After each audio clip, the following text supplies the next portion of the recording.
ஸ்ரீ மகா பெரியவா சரணம். பெரியவா இன்னும் பேச ஆரம்பிச்சார். எல்லாரும் கவனமா கேட்டாங்க. விருப்பு வெறுப்புன்னு இந்த இரட்டையான அனுபவங்கள்ல சிக்கிக்கிறோம் இல்லையா? பெரியவா சொன்னார், இந்த அனுபவங்கள் எல்லாம் யாருக்கு ஏற்படுறது? உடலுக்கா, மனசுக்கா, இல்ல புத்திக்கா? பையன் பெரியவா கேட்க கேட்க கொஞ்சம் கொஞ்சமா சிந்திக்க ஆரம்பிச்சான்.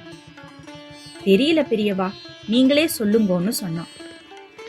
உடல், மனம், புத்தி மாறிண்டே இருக்கும். ஆனா இந்த அனுபவம், அனுபவிக்கப்படுற வஸ்து எல்லாமே ஒன்றுதான். அந்த வஸ்து தான் கடவுள். கந்தகுரு கவசத்துல அன்பே சிவமும், அன்பே சக்தியும், அன்பே பிரம்மனும், அன்பே அனைத்தும்னு ஒரு வரி இருக்கு, தெரியுமோ? சுத்தமான ஞானம்தான் கடவுள். கடவுளை நீ நேர்ல பார்க்கணும்னா அதுக்கு உனக்கு பக்குவம் வேணும்.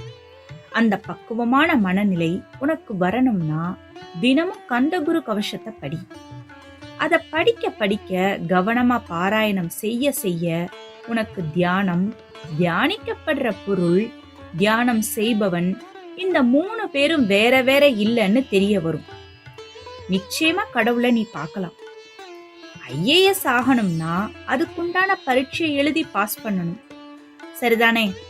அதே மாதிரி கடவுளை பார்க்கணும்னா கந்தகுரு கவசத்துல வர்ற வரிகளான எல்லை இல்லாத அன்பே இறைவெளிங்கிறத நீ புத்தியால உணர்வு பூர்வமா உணரணும். கந்தகுரு கவசம் பாராயணம் பண்ணு, கடவுளை அடையலாம்னு சொன்னார்.